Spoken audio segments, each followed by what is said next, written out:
RS football ഫാമിന്റെ പുതിയ വീഡിയോയിലേക്ക് എല്ലാ മാന്യപ്രേക്ഷകർക്കും സ്വാഗതം. നമ്മൾ ഇന്ന് സംസാരിക്കാൻ പോകുന്ന ഫ്രഞ്ച് ടീമിന്റെ പുതിയ യുഗത്തിലേക്ക് കടന്നുകൊണ്ടിരിക്കുകയാണ്. ആരാണ് ചോദിച്ചാൽ സിസു. സിനദൻ സിദ്ധാന്റെ കീഴിൽ ഇനി ഫ്രഞ്ച് ഫുട്ബോൾ എന്താ പറയാ 2030 വരെ ഭരിക്കാൻ പോകുന്ന ഈ ചങ്ങായാണെന്നുള്ള കാര്യമാണ്. ചങ്ങായിക്ക് നീണ്ട കാലത്തെ പല ക്ലബ്ബുകളിൽ നിന്ന് 4-5 വർഷമായിട്ട് ഒരുപാട് ഓഫറുകൾ. അതിൽ പ്രധാനമായിട്ട് റയൽ മഡ്രിഡ് തന്നെയായിരുന്നു. റയൽ മഡ്രിഡിന്റെ ഹാട്രിക് ചാമ്പ്യൻസ് ലീഗ് കിരീടം അണിയിച്ച ഏക കോച്ച്, വേൾഡ് കപ്പിന്റെ വേൾഡ് കപ്പ് തന്നെ വന്നുകൊണ്ടിരിക്കുന്നത് ഔദ്യോഗികമായിട്ട് സ്ഥാനമേറ്റിരിക്കുകയാണ്. 2030 വരെയാണ്. അതിന്റെ ഇടയിൽ യൂറോ കപ്പും വേൾഡ് കപ്പുമാണ് മെയിൻ ആയിട്ട് സിനദൻ സിദ്ധാന്റെ അണ്ടറിൽ ഫ്രാൻസിന്റെ ഫുട്ബോൾ ഫെഡറേഷൻ ലക്ഷ്യമിടുന്നത്. എന്താ പറയുക, ഒരു നാഷണൽസ് ലീഗ് നടക്കാനുണ്ട്, അതിനുശേഷം 2028 യൂറോ കപ്പ് നടക്കാണ്ട്, അതിനുശേഷം 2030 വേൾഡ് കപ്പ് തന്നെയാണ് ഫ്രാൻസിന് നഷ്ടപ്പെട്ട വേൾഡ് കപ്പ് തിരിച്ചെടുക്കുക എന്നുള്ള ഒറ്റ ഉദ്ദേശത്തിലാണ് സിനദൻ സിദ്ധാനെ നിയമിച്ചിരിക്കുന്നത്. ചങ്ങായിക്കാണെങ്കിൽ 2020 ശേഷം ഒരു 4-5 വർഷത്തോളം കോച്ചിങ് കരിയറിൽ ഇങ്ങനെ കാത്തുകഴിഞ്ഞ് ഏതെങ്കിലും ക്ലബിലേക്ക് പോകുന്നു പറഞ്ഞിട്ട് ഒരുപാട് അവിടെ നിന്ന് ഓഫറുകൾ വന്നിട്ടുണ്ട്. 4-5 വർഷമായിട്ട് ഓഫറുകളുടെ പെരുമഴയായിരുന്നു 4-5 ക്ലബിൽ നിന്ന്. പക്ഷെ എവിടെയും പോവാതെ ചങ്ങായി ഈ ഒരു അവസരത്തിന് വേണ്ടി കാത്തിരിക്കുകയായിരുന്നു. എന്താ പറഞ്ഞാൽ ആളുടെ ഒരു സ്വപ്നമാണ് ഫ്രഞ്ച് ടീമിനെ പരിശീലിപ്പിക്കുക എന്ന് പറഞ്ഞാൽ. അതാണ് ഇപ്പോൾ അയാളുടെ കയ്യിൽ കിട്ടിയിരിക്കുന്നത്. 14 വർഷത്തെ ഫ്രഞ്ച് വിപ്ലവത്തിന് ശേഷം ഒരു വേൾഡ് കപ്പ് നേടി ഒരു ഫൈനലിസ്റ്റും ആണ്. അതേപോലെ തന്നെ കഴിഞ്ഞ ലാസ്റ്റ് 2026 വേൾഡ് കപ്പിൽ അവർ സെമി ഫൈനലിൽ പുറത്താവാണ്. എമ്മാതിരി കിടിലൻ ടീമായിരുന്നു. എല്ലാവരും പ്രതീക്ഷിച്ചാണ് ഫ്രാൻസ് കപ്പടിക്കുന്നത്. പക്ഷെ ഫ്രാൻസ് ചെന്നുപെട്ടത് സെമിഫൈനലിൽ ശക്തരായ സ്പെയിനും അതേപോലെ തന്നെ വേൾഡ് കപ്പ് വിന്നറായ സ്പെയിന്റെ അടുത്തായിരുന്നു. അതൊറ്റ കാരണം കൊണ്ടാണ് അവര് ഈ ഒരു വേൾഡ് കപ്പിൽ നിന്ന് പുറത്തായത്. അപ്പോൾ സിനദൻ സിദ്ധാന്റെ കരിയർ നോക്കിക്കഴിഞ്ഞാൽ അവര് ഈ അവസാനത്തെ 4-5 വർഷമായിട്ട് കാത്തിരുന്നത് ഫ്രഞ്ചിന്റെ നാഷണൽ ടീമിന്റെ ഒരു ഇതിനു വേണ്ടിയിട്ട് തന്നെയായിരുന്നു. പക്ഷേ അതിനു മുമ്പ് ഒരുപാട് ക്ലബ്ബുകൾ ആളിനെ വിളിച്ചിട്ടുണ്ടായിരുന്നു. അതിൽ പ്രധാനമായിട്ട് റയൽ മഡ്രിഡ് എന്ന് പറയുന്ന പഴയ ആ ഒരു ക്ലബ് തന്നെയാണ്. റയൽ മഡ്രിഡ് ചരിത്രം കുറിച്ചിട്ടാണ് ഈ ചങ്ങായി അവിടെ നിന്ന് പടിയിറങ്ങി. ഇനി അവിടെ നേടാനൊന്നുമില്ല. ഹാട്രിക് ചാമ്പ്യൻസ് ലീഗ് ഏതൊരു കോച്ചും മോഹിക്കുന്ന ഒരു ഹാട്രിക് ചാമ്പ്യൻസ് ലീഗ് നേടിയിട്ടാണ് 2016, 17, 18 സീസണുകളിൽ 3 ഹാട്രിക് ചാമ്പ്യൻസ് ലീഗ്. ഏത് കോച്ചാണ്, ഏത് ടീമാണ് ആഗ്രഹിക്കാത്ത അങ്ങനെ ഒരു കോച്ച് വീണ്ടും തിരിച്ച് ആ ഒരു ക്ലബിലേക്ക് വരാൻ വേണ്ടിയിട്ട്? അങ്ങനെ റയൽ മഡ്രിഡ് അഞ്ചലോട്ടി പോയ ശേഷം ഇയാളെ ഒരുപാട് പരിശ്രമിച്ചിട്ടുണ്ടായിരുന്നു, ഇയാളെ ഈ തിരിച്ച് ഈ ക്ലബിലേക്ക് കൊണ്ടുവരാൻ വേണ്ടിയിട്ട്. തിരിച്ചൊരു വരവ് കൂടി വന്നിട്ടുണ്ടായിരുന്നു 2019-20 സീസണുകളിൽ. അതിൽ ഒരു ലാ ലീഗ് മാത്രമാണ് സ്വന്തമാക്കാൻ പറ്റിയിട്ടുള്ളത്. പിന്നെ പടിയിറങ്ങി അവിടുന്ന് വീണ്ടും ഈ അഞ്ചലോട്ടിയുടെ വിടവാങ്ങലോട് കൂടിയിട്ട് റയൽ മഡ്രിഡ് ഒരുപാട് ശ്രമിച്ചു നോക്കിയിട്ട് ഈ ചങ്ങായിനെ കിട്ടാൻ വേണ്ടിയിട്ട്. പക്ഷേ ഈ ചങ്ങായിയുടെ ഉദ്ദേശം എന്ന് പറഞ്ഞാൽ ഫ്രഞ്ച് ടീമിനെ ദശാംശിന്റെ ഈ വേൾഡ് കപ്പ് കൂടി നേടിയാണെങ്കിൽ വീണ്ടും അതിന്റെ കാത്തിരിപ്പ് മുന്നോട്ട് പോകും. ദശാംശ് ഈ വേൾഡ് കപ്പ് കൂടി നേടിയിരുന്നെങ്കിൽ ചിലപ്പോൾ അവിടുന്ന് പടിയിറങ്ങില്ല. അപ്പോൾ ഇനി മുന്നോട്ടുള്ള കാര്യം എന്ന് പറഞ്ഞാൽ 2028 യൂറോ കപ്പ്, അതേപോലെ തന്നെ 2030 വേൾഡ് കപ്പ്. ഇങ്ങനെ മൊറോക്കോയിലും അതേപോലെ തന്നെ പോർച്ചുഗലിലും സ്പെയിനിലും അതേപോലെ തന്നെ അർജന്റീന, ഉറുഗ്വേ, പരാഗ്വേ പറയുന്ന നാടുകളിലൊക്കെ കൂടി നടക്കുന്ന ആ ഒരു വേൾഡ് കപ്പ് തന്നെയാണ് ലക്ഷ്യം. അപ്പോ റയൽ മഡ്രിഡിൽ എന്തായിരുന്നു ചങ്ങായി കാണിച്ചുകൊണ്ടിരുന്നത് നമുക്കെല്ലാം അറിയാം. 2013 സീസൺ മുതൽ അണ്ടർ 17 ടീമുകളുടെയും 2013-14 സീസണിൽ അഞ്ചലോട്ടിയുടെ അസിസ്റ്റന്റ് കോച്ചായിട്ട് റയൽ മഡ്രിഡിന്റെ കൂടെ ഉണ്ടായിരുന്നു. അതിനുശേഷം 2014-16 സീസണിൽ ബി ടീമിന്റെ ഹെഡ് കോച്ചായിട്ടുണ്ടായിരുന്നു. അതുപോലെ തന്നെ 2016 മുതൽ 18 വരെയാണ് ആദ്യ വരവ്. ആ വരവിൽ തന്നെയാണ് ചങ്ങായി ഹാട്രിക് ചാമ്പ്യൻസ് ലീഗ് അടിക്കുന്നത്. എന്താ അല്ലെ, അതോട് കൂടിയിട്ടാണ് സിനദൻ സിദ്ധാൻ എന്ന് പറയുന്ന ചങ്ങായി വേൾഡ് കപ്പ് വിന്നറാണ്.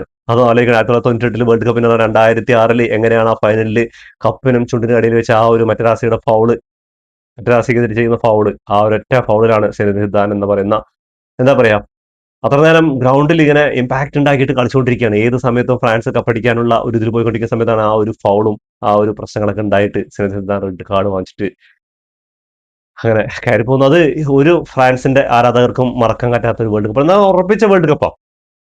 സിനദൻ സിദ്ധാൻ പുറത്താവുന്നവരെ ആ 11 പേരായിട്ട് അടിപൊളിയായിട്ട് കളിച്ചുകൊണ്ടിരുന്നതാണ്. ആ ഒരു റെഡ് കാർഡ് കൂടിയിട്ട് ഫ്രാൻസ് ചിത്രത്തിലില്ല. അതോടുകൂടിയിട്ട് ഇറ്റലി തിരിച്ചു വരികയാണ്. പക്ഷേ ഇറ്റലിക്ക് ആ ശാപം ഇതുവരെ തീർന്നിട്ടില്ല. ഇറ്റലി ഒരു വേൾഡ് കപ്പ് പോലും നേരെ പണം ഇതുവരെ യോഗ്യം നേടാൻ പറ്റിയിട്ടില്ല. ഒരു വേൾഡ് കപ്പാണ് ആകെ നേടിയതല്ല യോഗ്യം നേടിയത്. അതിനുശേഷം യൂറോ കപ്പ് അടിച്ചിട്ടുണ്ട്. പക്ഷേ വേൾഡ് കപ്പിൽ ചങ്ങായിമാർ കഴിഞ്ഞ 2000 പുറത്തായിരിക്കുന്നത്. അപ്പോൾ അങ്ങനെ കരിയറിൽ എന്താ പറയാ ഒരു വേൾഡ് കപ്പ് വിന്നറും അതേപോലെ എംബാപ്പയുടെ കൂടെ കളിക്കുമ്പോൾ അടുത്തൊരു വേൾഡ് കപ്പ് വിന്നർ, അങ്ങനെ 2 വേൾഡ് കപ്പാണ് ഫ്രാൻസിന് വേണ്ടിയിട്ട് ഈ 2 ചങ്ങായിമാർ തൂക്കിയിരിക്കുന്നത്. അപ്പോൾ എന്തായാലും ഫ്രാൻസിന്റെ അണ്ടറിൽ സിനദൻ സിദ്ധാനും എംബാപ്പയും ഒരുമിക്കുമ്പോൾ വീണ്ടും ഒരു റയൽ മഡ്രിഡിന്റെ ആ ഒരു തട്ടകത്തിൽ നടന്ന പോലുള്ള ക്രിസ്ത്യാനോ റൊണാൾഡോയും സിനദൻ സിദ്ധാനായിട്ട് നടന്നിട്ടുള്ള ആ ഒരു ഇത് എല്ലാവരും കാണുകയാണ്. എന്താ പറഞ്ഞാൽ ഇത്രയും നല്ല താരനിബിഡമായ team, Olise, Barcola, Desire, Doue, Dembele, എന്താണോ ഒരു ടീം ഷോമിനി, അതേപോലെ തന്നെ ഡിഫൻസ് നോക്കിക്കഴിഞ്ഞാൽ ഗോൾ കീപ്പർ വൈസും എല്ലാ തരത്തിലും. പക്ഷെ എന്തുകൊണ്ട് ഇവർക്ക് 2026 വേൾഡ് കപ്പ് കിട്ടാതെ പോയെന്ന് പറഞ്ഞാൽ അത് സ്പെയിൻ തന്നെയായിരുന്നു. ഒരുപക്ഷെ ഫൈനലിൽ ഏറ്റുമുട്ടുകയാണെങ്കിൽ ചിലപ്പോൾ സ്ഥിതിഗതികൾ മാറിയത്. പക്ഷേ സെമി ഫൈനലായിരുന്നു. സെമി ഫൈനലിൽ സത്യം പറഞ്ഞാൽ എന്താ പറയാ, ഈ ഒരു അറ്റാക്കിംഗ് ത്രയത്തെ പിടിച്ചു പൂട്ടി നിൽക്കുക എന്ന് പറയില്ലേ, അതന്നെയാണ് ഫൈനലിൽ നമ്മൾ അർജന്റീനയ്ക്കെതിരെ ആ സ്പെയിനെ കണ്ടത്. അത്രമാത്രം ശക്തരാണ് ഇപ്പോൾ സ്പെയിൻ. ടോട്ടൽ ഫുട്ബോളിന്റെ ആ ഒരു എന്താ പറയാ, ജോൺ ക്രൈഫിന്റെ അണ്ടറിൽ ആ ഒരു ചങ്ങയുടെ ആശയം മുൻനിർത്തി കളിക്കുന്ന ആ ഒരു സ്പെയിൻ ടീമിന് സ്പെയിന്റെ ചാണക്യനായ കോച്ചും കൂടിയായപ്പോൾ അങ്ങനെ ആ ഒരു വേൾഡ് കപ്പ് 2026 സ്പെയിൻ തൂക്കിയിരിക്കുകയാണ്. സിദാന്റെ കരിയർ എടുത്തു നോക്കിക്കഴിഞ്ഞാൽ റയൽ മഡ്രിഡിലാണ് ആൾക്ക് ഏറ്റവും പീക്ക് എന്ന് പറയാം. ലാ ലീഗ് തൂക്കിയിട്ടുണ്ട്, ചാമ്പ്യൻസ് ലീഗ് അടിച്ചിട്ടുണ്ട്, അതേപോലെ തന്നെ ക്ലബ് വേൾഡ് കപ്പ് തൂക്കിയിട്ടുണ്ട്. അതിന്റെ ചരിത്രം നോക്കിക്കഴിഞ്ഞാൽ 2016, 17, 18 3 സീസണിലും ചാമ്പ്യൻസ് ലീഗ് ഏതെങ്കിലും ഒരു കോച്ചിനെ കൊണ്ട് പറ്റുന്ന കാര്യമാണോ?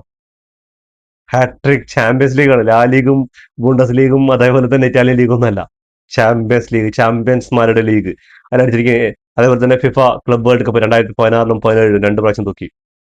സൂപ്പർ കപ്പ്, യുഎഫയുടെ സൂപ്പർ കപ്പ് 16 17 തൂക്കി. സൂപ്പർ ഡി എസ്പാനിയോൾ 2017 2020 തൂക്കി. അങ്ങനെ സ്വപ്നതുല്യമായ കരിയറാണ്. അപ്പോൾ എങ്ങനെയാണ് ഈ ഒരു ചങ്ങായി ഈ ഒരു ടീമിനെ കളിപ്പിക്കുക എന്നുള്ളതിലാണ് എന്റെ അഭിപ്രായത്തിൽ ദശാംശന് പാളിയത് അവരുടെ മിഡ്ഫീൽഡ് തന്നെയാണ്. എന്താ പറഞ്ഞാൽ അറ്റാക്കിങ്ങിൽ മാത്രം കളി ശ്രദ്ധിച്ചപ്പോൾ സ്പെയിനിന്റെ കൂടെ അവിടെ പണി മാറിപ്പോയി.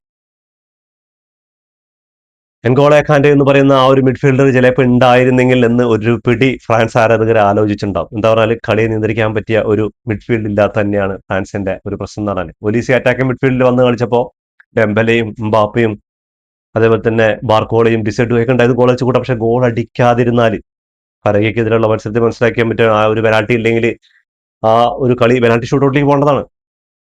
അപ്പോൾ ഇവർക്കെതിരെ ലോ ബ്ലോക്ക് ചെയ്തിട്ട് ഫുള്ളായി ഡിഫെൻസ് ചെയ്ത് കഴിഞ്ഞാലും പൊട്ടിക്കാൻ പറ്റുന്ന പടക്കങ്ങൾ ഇവരുടെ കയ്യിലുണ്ട് എന്നുള്ള കാര്യമൊക്കെ ചെയ്യുന്നത്. പക്ഷേ പൊട്ടിക്കാൻ പറ്റാത്തൊരവസരത്തിൽ സ്പെയിന്റെ സെമി ഫൈനലിൽ എന്താ പറയുക, കൺട്രോൾ മൊത്തം സ്പെയിന്റെ കയ്യിലൊന്ന് ബോർഡ് കിട്ടുന്ന സമയത്ത് അറ്റാക്ക് ചെയ്താലും പക്ഷേ ഗോളുകളൊന്നും ആക്കി മാറ്റാൻ ആർക്കും ആ ഒരു മത്സരത്തിൽ അല്ലെങ്കിൽ ആരെങ്കിലൊക്കെ ഡിസൈഡ് അല്ലെങ്കിൽ എംബാപ്പെ അല്ലെങ്കിൽ ഡെംബൽ ആരെങ്കിലൊക്കെ ആയിട്ട് ഫോം ആവണം. പക്ഷെ ആ ഫോം ആവാൻ പറ്റാത്തതിൽ കളി സ്പെയിന് പിടിക്കണം. സത്യം പറഞ്ഞാൽ ആ ഒരു ഫൈനലിൽ അർജന്റീന ആരാധകരൊക്കെ പ്രതീക്ഷിച്ചത് ഫ്രാൻസ് വരരുത്. എന്താ പറയുക, ഫ്രാൻസിന് പഴയ ഒരു കടം തീർക്കാനുണ്ട്. അതേപോലെ തന്നെ ഫ്രാൻസിന്റെ ഇപ്പോഴത്തെ ഫോം എന്ന് ചോദിച്ചു കഴിഞ്ഞാൽ അർജന്റീന എന്ത് വില കൊടുക്കുന്നു അവർക്ക് നന്നായിട്ട് അറിയാം. അങ്ങനെ സ്പെയിന് വന്നോട്ടെ എന്ന് പറഞ്ഞിട്ട് ഒരുവിധം ആരാധകരൊക്കെ ഫ്രാൻസിന്റെ തോൽവി ആഗ്രഹിച്ചു. അതേപോലെ തന്നെ പക്ഷേ ഇത് വേൾഡ് ചാമ്പ്യന്മാരായ സ്പെയിനാണ് ആലോചിക്കുന്നത്. സ്പെയിനിന്റെ 2010 ശേഷം സ്പെയിനിന്റെ വളരെ മോശം പെർഫോമൻസ് ആണ് പറഞ്ഞത്. പക്ഷേ ഈ ഒരു വേൾഡ് കപ്പിൽ ഒരുപാട് എന്താ പറയാ, ഈ സ്പോർട്സ് മുതലുള്ള ഒരുപാട് പേര് സ്പെയിനിനെ വിലയിരുത്തിയിട്ടുണ്ടായിരുന്നു ചാമ്പ്യന്മാരാകാൻ വേണ്ടിയിട്ട്. പക്ഷെ ഫസ്റ്റ് കളിയിൽ കേബോ വെർദെക്കെതിരെ കാലത്ത് അപ്പൊ അവര് ഒന്ന് മടിച്ച. പക്ഷെ ഓരോ മത്സരങ്ങളും അവർക്ക് വേണ്ട ഗോള് എന്താ പറയുക, 2010 സമാനമായ ബോൾ കൺട്രോൾ ചെയ്യുക, 1-2 ഗോളിൽ വിജയിക്കുക. ലമീലമാർ എന്ന് പറയുന്ന 19കാരനിലൂടെയാണ് അവര് എന്താണ് കളി നിയന്ത്രിച്ചത്. അതേപോലെ തന്നെ റോഡ്രി എന്ന് പറയുന്ന അവരുടെ മിഡ്ഫീൽഡർ ജനറൽ എന്താണ് കളി അത് ഗംഭീരമാക്കി. അപ്പോൾ ആ ഒരു കളിയിൽ ഇനി സിനദിൻ സിദാന് എന്താണ് ഫ്രാൻസിൽ മാറ്റം വരുന്നത്, ഫ്രാൻസിന്റെ മിഡ്ഫീൽഡിനെ എന്താ പറയാ ഉടച്ച് വാർക്കുക എന്നുള്ള പണി തന്നെയാണ് ചങ്ങായിക്കുള്ളത്. എന്താ പറയുക, മിഡ്ഫീൽഡ് നോക്കിക്കഴിഞ്ഞാൽ മാത്രം അവിടെ കുറെ പ്രശ്നങ്ങൾ കാണുള്ളൂ. അറ്റാക്കിംഗ് നോക്കിക്കഴിഞ്ഞാലും അവിടെ താരനിബിഡമാണ്. ആ താരങ്ങളെയൊക്കെ സംയോജിപ്പിച്ച് കളിപ്പിക്കാനാണ് സിനദിൻ സിദാൻ എന്ന കോച്ചിനെ ഈ ഒരു ഫ്രാൻസ് ഫുട്ബോൾ അസോസിയേഷൻ കൊണ്ടുവന്നിട്ടുള്ളത്. അപ്പോൾ നമുക്ക് എങ്ങനെയാണ് സിനദിൻ സിദാൻ വന്നു കഴിഞ്ഞാൽ ഈ ഒരു സ്റ്റാർട്ടിംഗ് 11 ഉണ്ടാവുക എന്ന് നമുക്കൊന്ന് സിനദിൻ സിദാന്റെ അണ്ടർ 2030 ഫ്രാൻസ് ഈ ഒരു ടീം വെച്ച് കളിക്കുകയാണെങ്കിൽ അപ്പോൾ ഈ ഒരു ടീം പ്ലെയേഴ്സിന്റെ പ്രായം നോക്കിക്കഴിഞ്ഞാൽ കിലിയൻ എംബാപ്പെ 31 വയസ്സ് തികയും. അതേപോലെ തന്നെ ഡിസൈഡ് നോക്കുകയാണെങ്കിൽ 25 വയസ്സ് തികയും. അതേപോലെ തന്നെ ബാർക്കോള നോക്കുകയാണെങ്കിൽ 27 വയസ്സ് തികയും. ഒലീസയ്ക്ക് 28 വയസ്സും ഷോമിനിക്ക് 30 വയസ്സും അതേപോലെ തന്നെ എമറിക്ക് 24 വയസ്സും ഗൊസ്റ്റോയ്ക്ക് 27 വയസ്സും സാലിബയ്ക്ക് 29 വയസ്സും അതേപോലെ തന്നെ മെത്തേൽ 24 വയസ്സും അതേപോലെ തന്നെ ഗോൾ കീപ്പർ അപ്പോൾ പുതിയ ഗോൾ കീപ്പർമാരായിട്ട് ആയിരിക്കും വരിക. എന്തായാലും ഇനി 4 വർഷം കാത്തിരിക്കണം ഈ ഒരു സ്ക്വാഡിന്റെ എന്താ പറയാ വേൾഡ് കപ്പ് ആ ഫൈനലിൽ മുത്തമിടാൻ വേണ്ടിയിട്ട് കാത്തിരിക്കാൻ വേണ്ടിയിട്ട് സിനദിൻ സിദാന്റെ ആ ഒരു സ്ക്വാഡ്. ഇപ്പോഴത്തെ ഒരു കറന്റ് സിറ്റുവേഷനിൽ സിനദിൻ സിദാന്റെ അണ്ടറിൽ ഫ്രാൻസ് എങ്ങനെയായിരിക്കും കളിക്കാന്ന് പറഞ്ഞാൽ ഇപ്പോൾ നാഷണൽ ലീഗ് വരാൻ പോകുന്നത് ഒക്ടോബർ മുതൽ നാഷണൽ ലീഗിന്റെ എന്താണ് ഇതൊക്കെ തുടങ്ങാൻ പോവാണ്. അപ്പോൾ അതിലേക്ക് നോക്കുകയാണെങ്കിൽ ആ ഒരു സ്ക്വാഡിലേക്ക് നോക്കുകയാണെങ്കിൽ ഇപ്പോഴത്തെ സിറ്റുവേഷനിൽ മാഗിനൻ തന്നെയായിരിക്കും ഗോൾ കീപ്പറായിട്ട് ഉണ്ടാവുക. അതേപോലെ തന്നെ സെൻട്രൽ ഡിഫൻഡർമാരായിട്ട് സാലിബയും അതേപോലെ തന്നെ ലാക്കോറക്സ് ആണ് ഉണ്ടാവുക. ലെഫ്റ്റും റൈറ്റും നോക്കുകയാണെങ്കിൽ കാമോവിങ്കയും അതേപോലെ തന്നെ കോണ്ടെ ഉണ്ടാവും. ചിലപ്പോൾ ഡിങ്കൻ വരാൻ ചാൻസ് ഉണ്ട്. അതേപോലെ തന്നെ മിഡ്ഫീൽഡിൽ നോക്കുകയാണെങ്കിൽ കൊണ ഉണ്ടാവും. അതേപോലെ തന്നെ ഡിസൈഡുയ, ഷോമിനി. ഇനിയിപ്പോൾ ഇതിൽ മാറ്റം വരാം, ഒലീസ വരാം. അതേപോലെ തന്നെ അറ്റാക്കിംഗ് നോക്കി കഴിഞ്ഞാൽ ഒലീസയും മുമ്പാപ്പ ആയിരിക്കും ഉണ്ടാവും, അതേപോലെ തന്നെ ഡെമ്പലിയും അതിൽ വരാൻ ചാൻസ് ഉണ്ട്, അതുപോലെ എക്കിറ്റാക്. ഇങ്ങനെയായിരിക്കും ഒരു സ്ക്വാഡ് ഇപ്പോൾ കറന്റ് സിറ്റുവേഷൻ ഉണ്ടാകും. ഇതിനുശേഷം എന്താ പറഞ്ഞാൽ ഗോൾ കീപ്പറും അതേപോലെ തന്നെ ഡിഫൻഡർമാരൊക്കെ മാറ്റം വരാം 2030 ആകുമ്പോഴേക്കും. 2028 യൂറോ കപ്പിന് മാറ്റം വരാൻ ചാൻസ് ഉണ്ട്. അപ്പോൾ എന്തായിരിക്കും ഇനി സിനദിൻ സിദാന്റെ അണ്ടറിൽ ഫ്രാൻസ് ടീം ഇനി എന്താണ് ഫുട്ബോൾ ലോകം ഭരിക്കാൻ പോകുന്ന കാത്തിരിക്കുകയാണ്. ഒരുപാട് സിനദിൻ സിദാന്റെ ആരാധകർ ഈ ഒരു ദിവസത്തിന് വേണ്ടി കാത്തിരുന്ന, റയൽ മാഡ്രിഡിലേക്ക് വന്നില്ലെങ്കിൽ ഫ്രാൻസിന്റെ ഒരുപാട് ആരാധകർ കാത്തിരുന്നത്. അപ്പോൾ ഇതോടുകൂടി ഈ വീഡിയോ അവസാനിക്കുന്ന ഫുട്ബോൾ ലോകത്തെ പുതിയ വിശേഷങ്ങൾ വീണ്ടും കാണാം. ഈ വീഡിയോ ഇഷ്ടപ്പെട്ടാൽ ലൈക്ക് ചെയ്യുക, ഷെയർ ചെയ്യുക, സബ്സ്ക്രൈബ് ചെയ്യുക. അതുപോലെ നിങ്ങളുടെ വിലപ്പെട്ട നിർദ്ദേശങ്ങളും അഭിപ്രായങ്ങളും കമന്റ് ബോക്സിൽ കമന്റ് ചെയ്യാൻ മറക്കരുത്.